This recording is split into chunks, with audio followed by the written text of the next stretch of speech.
അമ്മ പ്രസിഡന്റ് സ്ഥാനത്തേക്ക് ശ്വേതാ മേനോൻ വിജയിക്കുമെന്ന ഘട്ടത്തിൽ ഇപ്പോൾ ഇതാ ശ്വേതയ്ക്കെതിരെ കേസ് വന്നിരിക്കുകയാണ്. മാർട്ടിൻ മേനാച്ചേരി എന്നയാളുടെ പരാതിയിലാണ് എറണാകുളം സെൻട്രൽ പോലീസ് കേസെടുത്തിരിക്കുന്നത്.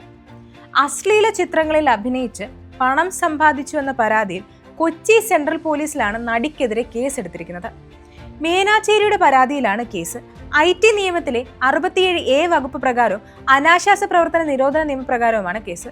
സാമ്പത്തിക ലാഭത്തിന് വേണ്ടി നഗ്നത പ്രദർശിപ്പിച്ചു എന്നാണ് FIRൽ രേഖപ്പെടുത്തിയിരിക്കുന്നത്.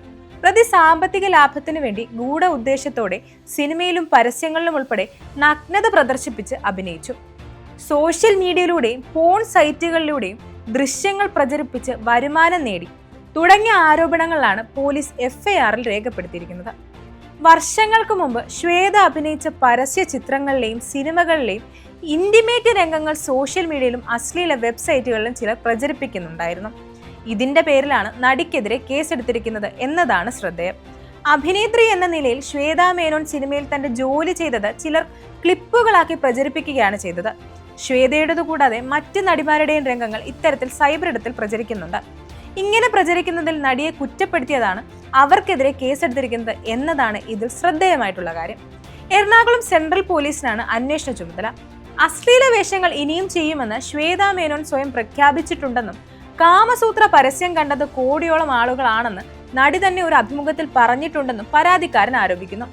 കാമസൂത്രയുടെ പരസ്യം കൂടാതെ രതി നിർവേദം, പാലേരി മാണിക്യം, കളിമണ്ണ് തുടങ്ങിയ സിനിമകളിൽ നടി ഇന്റിമേറ്റായി അഭിനയിച്ച രംഗങ്ങളുമാണ് പരാതിക്കാരൻ ചൂണ്ടിക്കാട്ടുന്നത്.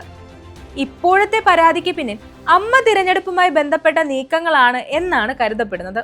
ശ്വേത അമ്മയുടെ പ്രസിഡന്റ് സ്ഥാനത്തേക്ക് വിജയിക്കുന്നത് തടയാൻ വേണ്ടി ആസൂത്രിത നീക്കം ഒരു ഭാഗം ആളുകൾ കുറച്ച് ദിവസങ്ങളായി നടത്തുന്നുണ്ട്.